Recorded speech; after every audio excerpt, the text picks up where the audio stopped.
We've got this new automatic parts loader hooked up to our ST15 here. And I want to show you how easy it is to set it up and load your parts. You program and operate the APL via 4 tab screens inside the current command section on the control. On these tabs, you answer questions about your specific setup, and then you move the APL arm to teach it the positions it will use during operation. So let's get rolling. Press current commands and navigate to the Automatic Part Loader tab. Here are the 4 tabbed pages we'll complete. First up is the template page. Here we tell the APL the type of part, if we'll be stacking parts, and if we'll be using one of the existing stock templates or making our own custom template. Next, we'll pick up our part. Arrow to the right to the Load Part tab. I'll set it to OD grip this raw slug. Then, using the included remote jog handle, I'll bring the APL arm close to my pickup location. If the ram is over above the machine, a single button push here will bring the ram to above the table quickly. Now I use the 3 APL axes, AU, AV, and AW, to fine-tune my position. We jog down in AW. Line up side to side with AU and front to back with AV, and grip the part. Then record the position.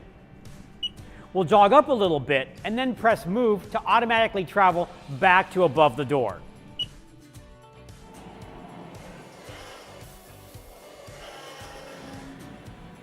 Now we define where the turret and axes should be while the APL is loading parts, so they aren't in the way while we bring the arm down to load the slug. We'll also set our above door location at this stage. This is where the arm will stop and then descend to the chuck. Finally, we'll set our chuck load position. For each of these positions we need to set. We'll make adjustments with the RJH until we're satisfied, and then press record. With each of these positions set, our part is ready to load. In our case here, I've already run one of my parts, so I can move on to teaching the APL where to unload the finished part. But if I hadn't, I'd just run my part and then move on to the unload part screen. So now I've got the finished part clamped in the chuck, and I'll arrow to the unload part tab. Here, we'll still be OD gripping, but on this smaller turn diameter. Then, like before, I'll use the RJH again to move the axes until I'm happy with my gripper swap location. This is where the gripper rotates to load the new blank after unloading the finished part. Then, I'll set the chuck pickup location. With both of those set, it's one more trip back to set our table drop-off location. We've put our completed part back on the table, and we're finished teaching the APL where to pick up and drop off. Now we'll move to the Run Job tab, where we tell the APL the total number of parts we want to run, monitor the status of the current job, and enter a couple of override values if necessary.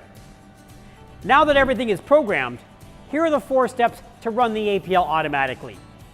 We save our APL program, select the part program, then turn on APL mode by pressing Insert, and press Cycle Start.